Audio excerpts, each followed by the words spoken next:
This is NPR News. And this is WNYC. Good Wednesday evening. Partly cloudy skies out there. It's 86 degrees. There's a chance of rain tonight. Expect cloudy skies with lows around 73 degrees. Coming up, with the prices of buying a home only getting higher, first-time home buyers need to be really prepared, even more so than the people buying homes in the past. In fact, their household income is about $20,000 more than household income of first-time homebuyers the past year. They're more likely to use stocks for their down payment. It's an interesting first-time homebuyer that we see this year. A look at what unique challenges are facing first-time homebuyers. That's next on Marketplace. Stay close. You're listening to WNYC at 6:30. Again, Marketplace is up next, followed by more All Things Considered. WNYC. Independent journalism in the public interest. 93.9 FM and AM 820. NPR News and the New York Conversation.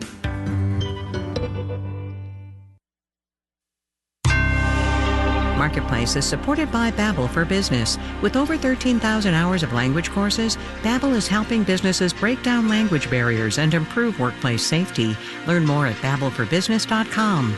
What if I told you that interest rates and their effect on the economy is in some ways a science and in other ways a mystery? From American Public Media, this is Marketplace. Marketplace is supported by Modern Treasury, providing automatic reconciliation, instant payments, and real-time financial data assisted by AI. ModernTreasury.com. And by The Economist, devoted to providing independent journalism that makes sense of the news shaping the world. More at economist.com or with The Economist app, newsletters, and podcasts. And by Crowley, a logistics, energy, and maritime solutions company with nearly 135 years of innovation and a commitment to sustainability. Learn more at crowley.com.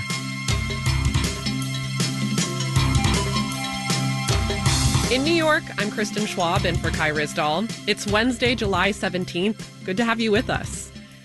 As we tip into the second half of 2024, the time left for the Fed to start cutting interest rates this year is shrinking. Once upon a time, the Fed signaled the possibility of 4 rate cuts, whittled down to maybe 2, and now possibly just 1. There are a total of 10 Fed speeches on the calendar this week, and today 2 regional Fed presidents said the bank is getting closer to cutting. All that considered, it has been a slower than expected slog to get inflation down to the target rate of 2%.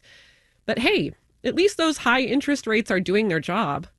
Or are they? Are they affecting the economy the way we think they're supposed to? Roger Karma is a staff writer at The Atlantic. He had a story the other day with the headline, "The Federal Reserve's Little Secret." We got him on the line. Thanks for joining us. It's great to be here. Thanks for having me. So I'm going to step on the secret that you allude to in your title and tell everyone that basically you talk to a bunch of economists who say no one knows exactly how interest rates work or whether they work at all. And my question is, what? I think that is the exact right question. So really, when you look at or read economics textbooks, there are 2 big theories about how interest rates work. Both of these sort of go back to the 1970s and 1980s, right? We've all heard the story of, inflation reaches these record highs, 15% at one point. Then the new Fed chair, Paul Volcker, comes in. He raises interest rates, which raise borrowing costs, which cause people to spend less and employers to lay people off. And you end up getting what I call this chain reaction through the economy that results in a recession. And if inflation is too much money chasing too few goods, this reduces the amount of money in the economy. And voila, inflation disappears. Everyone is happy. Paul Volcker goes down as the hero who saved the economy. And it is why in 2022, when the Fed started raising interest rates, everyone predicted a recession. And it didn't happen. So we have this real mystery on our hands where inflation did come down, but all the sort of signals or all the pieces of evidence of that interest rates had worked to achieve that outcome just didn't materialize. Well, before we get into what we don't know about interest rates, what do we know for certain, or do we know? Can we link those things together about that chain reaction? So what interest rates mechanically do is they change the rate at which banks can borrow money from each other, right? This is called the federal funds rate. And when that goes up, then all kinds of consumer loan products go up, right? Mortgages, loans that businesses get. These are things that we actually see happening in the economy. I think they also, you see pretty clearly in the data, they restrict certain kinds of investment, right? Like investment in housing, investment in building new equipment has gone down. But the other steps in that chain reaction, it's a lot harder to see. And what did economists admit to you that they don't know? Oh my gosh. Well, I think almost every single economist I talked to for this piece, everyone kind of shrugged their shoulders and said, we actually don't understand the role that interest rates played in the disinflation of the past few years. Maybe it operated through the second theory that I alluded to called expectations. But at the end of the day, anyone who tells you they know for certain is probably, blowing smoke. You were talking about the chain reaction that interest rates set off earlier. In your story, you spend some time talking about a very interest rate sensitive area, which is housing, and how interest rates haven't had the traditional effect on housing prices they usually do. What's happening there? Oh, the housing story is another one of these areas where I think there's a lot of confusion and no one really quite knows what to think. So what you'd expect when interest rates go up, mortgage rates go up, that significantly increases the cost of purchasing a home. And so what you expect is demand for housing to go down. If there's less people looking to buy houses, you'll see prices stabilize. But what has also happened, because the Fed raised interest rates so quickly, you have a lot of people who already bought homes when interest rates were low. They already locked in very low interest rates. And therefore, now that interest rates are up, they don't want to move. And what that means is that even if demand for housing has gone down, supply is also going way down. There's just a lot less houses available. And when supply is restricted, that tends to put upward pressure on prices. That tends to make things more expensive. Another pillar of interest rates you talk about, there's the chain reaction. There's also just the belief that they work. I guess my question is, how much do interest rates work simply because people believe in them? So this is a great question. And this is always one of the things that I've found so incredibly and wonderfully strange about interest rates, is that when you really push economists, they will basically say that a major reason why interest rates work is that they are equivalent of a mass Jedi mind trick.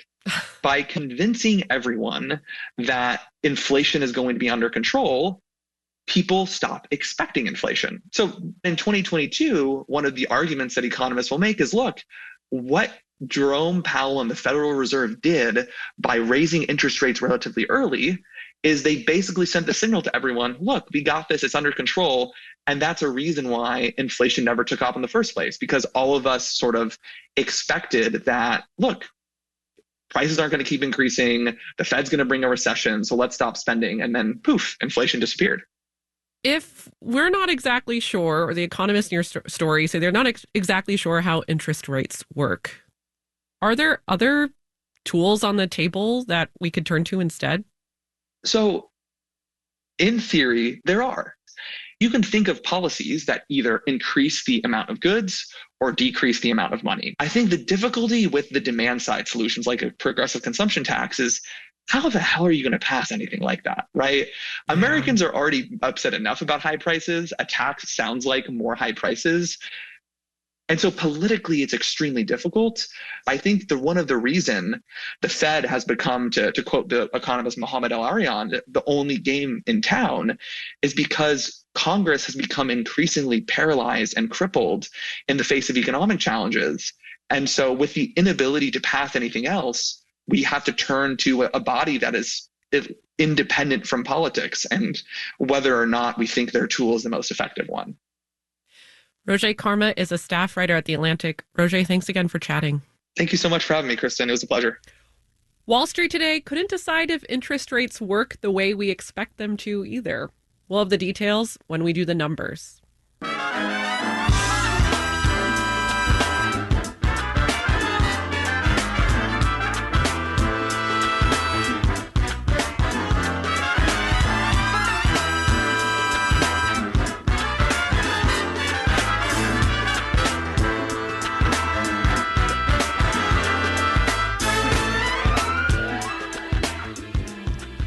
talked a bit about housing and interest rates. That because the cost of borrowing went from very low to very high, a lot of homeowners aren't moving and a lot of renters aren't buying. And how that's made what's actually on the market pretty unattainable. Realtor.com figures this is the least affordable housing market in 40 years, which makes this next statement kind of perplexing. First-time homebuyers are a growing share of the market. Marketplace's Amy Scott looked into what's going on. Joy Sushinsky carries a potted purple orchid up the front steps of a brick row house in Baltimore's Hamden neighborhood and rings the bell. Thank you so much for having us over. Thanks for having us. Come on in. Hi. Sushinsky is an associate broker with Compass Real Estate and recently helped Lauren and Michael James buy this house, their first. Well, here you go. Oh, an orchid. It looks completely different. I can't wait to see what else you've done. They've done a lot. Well, Michael, who's a professional remodeler and handyman, has. That's a big reason they could buy this house. It needed a lot of work. There was like 5 layers of wallpaper and paint and plaster on all of these walls. He stripped the walls, tore out the gray vinyl flooring, and restored the original wood, some of which was rotting, basically undoing a lot of the previous owner's cosmetic fixes. Yeah, it was a very cheap flip. Everything that they've touched, we're probably going to replace. For Lauren, a psychotherapist, it's been a 4-year saga to become a homeowner. She started looking for a house in 2020. Because I'm self-employed, I was denied. I needed 2 years of tax returns, so I put those dreams on the shelf and bought a car instead. She built up her therapy practice and her income. Then she and Mike got married and started looking together back in March, only to run headlong into one of the toughest housing markets in decades. There were not very many houses on the market, especially things that we liked. We would see homes in the area, but they were way out of our price range. They found one place they liked at the top of their price range and got outbid by $30,000. So when this 3-bedroom flip went on the market, they made an offer that day to buy it as is and waived their right to an inspection. I wouldn't advise people to do that. I really wouldn't. But because I could walk around here and I could see what needed to be done, we knew what we'd be in for. Mike and Lauren are those rare first-time buyers who found a way in what can feel like an impossible market. First-timers made up 32% of all home buyers last year, according to the National Association of Realtors. That's up from just 26% the year before, an all-time low.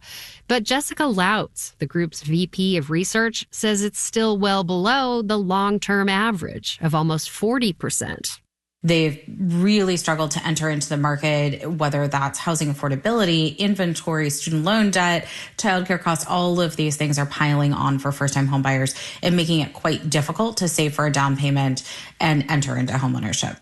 Lautz says those who manage to pull it off are older than the typical first-time buyers in the past and wealthier. In fact, their household income is about $20,000 more than household income of first-time homebuyers the past year. They're more likely to use stocks for their down payment. It's an interesting first-time homebuyer that we see this year. Lautz says one reason the share of first-time buyers has been growing recently is because so many existing homeowners who bought when interest rates were low feel trapped. William Gordon is an agent with the Gordon team in Bakersfield, California. I would consider myself a little bit rate locked. Like now that we have a baby number 2 coming in November. Trading up for a bigger house would mean trading in his 2.75% interest rate for something closer to 7%. We pay $2,500 a month all in.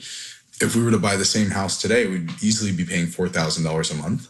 Gordon is seeing some loosening in his market as sellers come to terms with higher rates and can't wait any longer. At the start of the year, there were just 400 or 500 active listings in a city of about 400,000. Now it's almost double. A young family he's been working with is closing on their first house later this month. They'd been looking since November. I'm Amy Scott for Marketplace.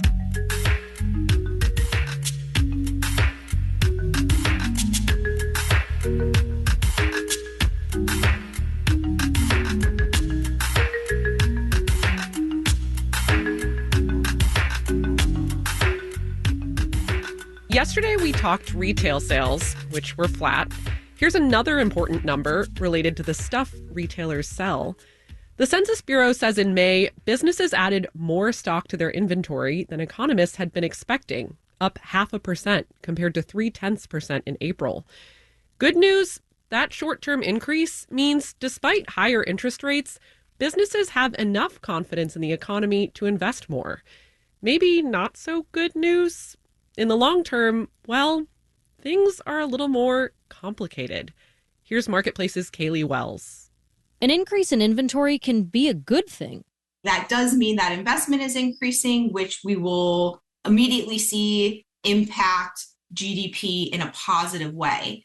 But Christina DiPasquale, who teaches economics at Johns Hopkins University, says sometimes the increase is unplanned, meaning businesses didn't sell everything they wanted to sell and their inventory grew unintentionally. Oftentimes, that can be a signal of perhaps waning consumer demand, which then would be a negative impact on the economy down the road. But there are a bunch of other variables in this equation, says senior economist Megan Schoenberger with KPMG. There's also the fact that new tariffs went into effect in May, and so there was a lot of stocking up of those affected products. Namely, products from China. She says auto dealers have also been adding inventory because they're still playing catch-up after the pandemic supply chain debacle. And if you're already seeing Halloween decorations on the shelves, blame the weather. They're expecting a record-breaking storm season and that there's going to be a lot more logistical problems. So businesses stocked up before the weather gets bad. So yes, an increase in inventory can spell bad news, but I don't necessarily know if there's any red light flashing. John Quinterno is a public policy professor at Duke University. He says business inventories have been depressed since the pandemic, but now they're getting a little closer to where it was sort of pre-COVID, and is sort of in a range that I don't think is unusual. Quinterno says broader concern about lasting economic implications of rising inventories is only warranted if the trend continues. I'm Kaylee Wells for Marketplace.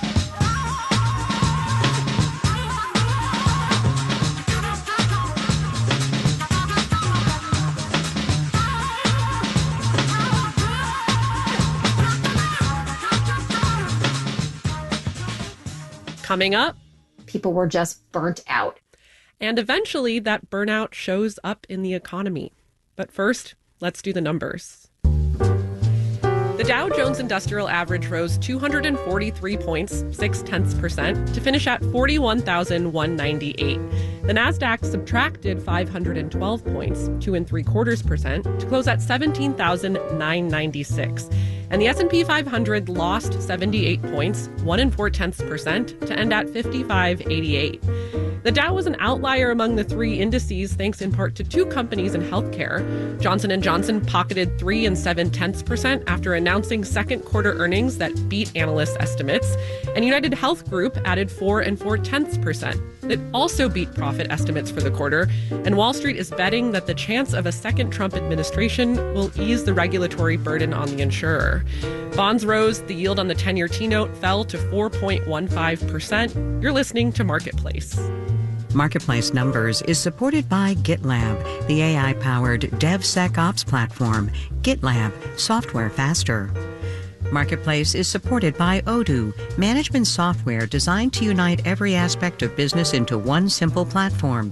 Odoo aims to take business to the next level. ODOO.com. Everything any business will ever need. And by USB technology found in billions of devices. USB Implementers Forum reminds consumers that USB-IF logos are displayed on certified USB products and are available at retailers worldwide. Look for the logos and get the whole story at enablingus.org.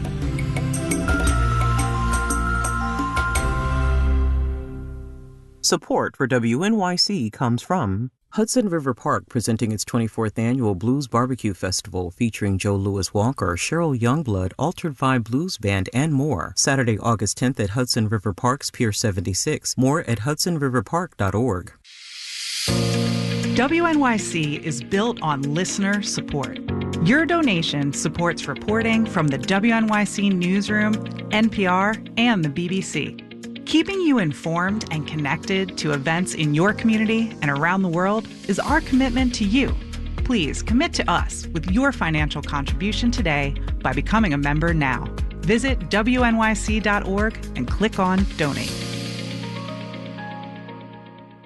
You're listening to Marketplace right here on WNYC. Thanks for joining us.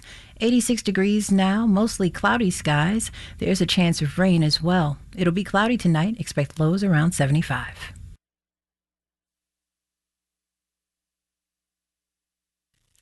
This is Marketplace. I'm Kristen Schwab. Amy Scott was telling us earlier about what it's like to be a first-time homebuyer right now. Here's something that could translate to a little relief sometime in the future. Today, we learned that housing starts and building permits were higher in June than in May, though lower than this time a year ago. Also, housing completions, that's the number of newly finished single-family homes and multifamily buildings. Housing completions went way up, both month over month and year over year. Marketplace's Samantha Fields has more on what this means for the market. Builders finished a lot of new homes and apartment buildings last month, many more than this time last year. The reason really is that there is so much stuff that was just in the pipeline.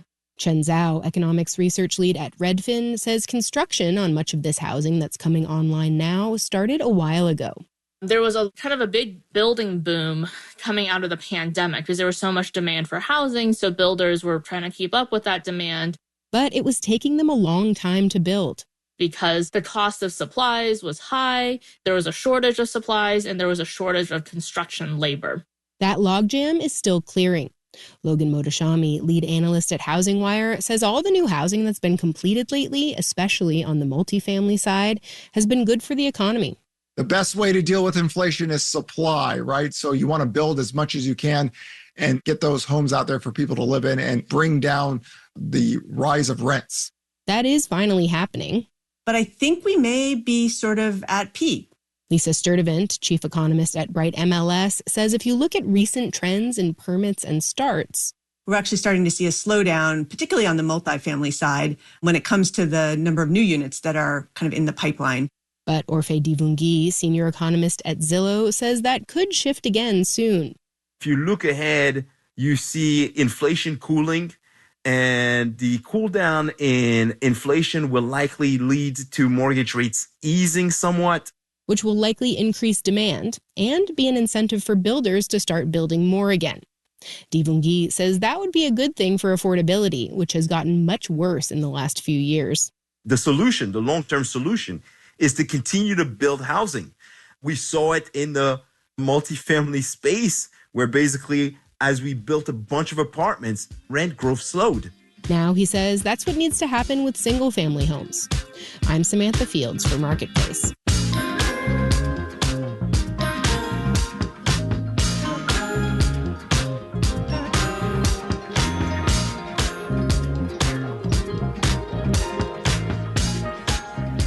The job market in the U.S. has been expanding at a pretty healthy pace for a couple years now. It added over 200,000 jobs in June alone. And gains in the public sector have been a key piece of that growth. Governments at the federal, state, and local levels have been on a hiring spree because they're still bouncing back from the labor market shocks caused by the pandemic. Marketplace's Henry Epp looks at how much ground governments have gained and the challenges ahead. It took a while for the pandemic to start driving people from the state workforce in Vermont, says Commissioner of Human Resources Beth Fastigee. In the early months of lockdown, she says, a lot of workers who could have left stayed on. Folks who likely delayed retirement because we're public service and really wanted help, they stuck it out for quite a while. But after a year or so of working through a state of emergency, those attitudes started to change. People were just burnt out. Especially people in government jobs that never went remote. Highway transportation workers, the snowplow drivers, the corrections officers, the nurses. And so, Fastogy says, by 2022, the turnover rate among state government workers in Vermont topped 15%, about 4 percentage points above normal. The same thing was happening to state and local governments all over the country around that time. Some workers were retiring, while others were opting for higher wages in the private sector. A lot of times they were losing corrections officers to the McDonald's down the road. Leslie Scott Parker is head of the National Association of State Personnel Executives. Private businesses quickly boosted salaries to try to combat labor shortages in 2021 and 22, but governments, not so much. Government, typically doesn't work quite as quickly as the private sector. It was up to legislators to increase wages, and that took time, says Liz Farmer, who focuses on state fiscal policy at the Pew Charitable Trusts. It's like governments were kind of sitting on the sidelines waiting to get all of their ducks in a row, and now it's their turn. A majority of states approved across-the-board salary increases in 2023 and this year, she says. In Vermont, for example, many state employees just got a 4.5% pay boost, and that's making a difference. And so what we've seen the last year and a half or so is that kind of the explosion that we saw in the private sector in terms of jobs and wage growth. Now it's happening in the government sector. Government positions have made up about 1 in 5 new jobs added to the labor market this year, Farmer says. And states and cities have offered more than just higher pay. Some governments have also given out hiring and referral bonuses, boosted benefits, and offered remote or hybrid work. But even as government hiring has risen, the process of filling those jobs hasn't exactly been easy. We're seeing that people are looking at the jobs, but we're not seeing that they're necessarily applying for the jobs. Reed Walsh is with the company NeoGov, which provides software for public sector HR departments. She says fewer people have been applying for government positions than before the pandemic. Part of the problem is that government job listings can be pretty jargony. When we say things such as Administrative Officer 1 or Procurement Specialist 2, those aren't necessarily translatable to people's everyday nomenclature. Walsh says NeoGov has worked with a few states to rewrite some job descriptions to make them look more like postings in the private sector. And we saw a lift. We saw about 18% increase in those job applications when we did that. Governments are facing another problem. Their workforces are aging. Gerald Young is a researcher with the Mission Square Research Institute, which focuses on state and local governments. He says HR managers who the institute surveyed expect retirements to surge again soon. More than half are saying that they're expecting the largest wave of retirees to happen in the next few years. Filling those positions could mean the public sector remains a big force in the labor market. I'm Henry Epp for Marketplace.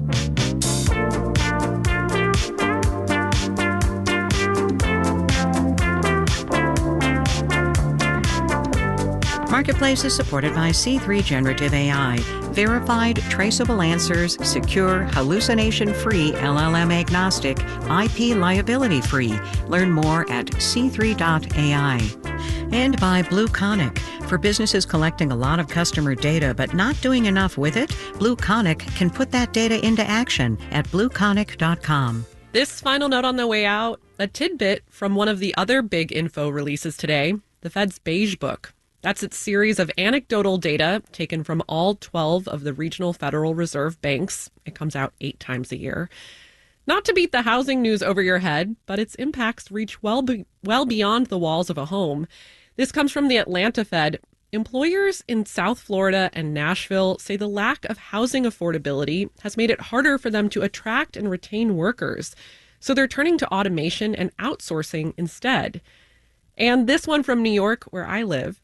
Instead of vacationing stateside, many Americans are traveling overseas and taking advantage of favorable exchange rates, detracting from tourism in New York City. I have noticed the city has been kind of empty this summer. Our media production team includes Brian Allison, Jake Cherry, Justin Dueller, Drew Jostad, Gary O'Keefe, Charlton Thorpe, Juan Carlos Tirado, and Becca Weinman. Jeff Peters is the manager of media production, and I'm Kristen Schwab. We'll be back tomorrow.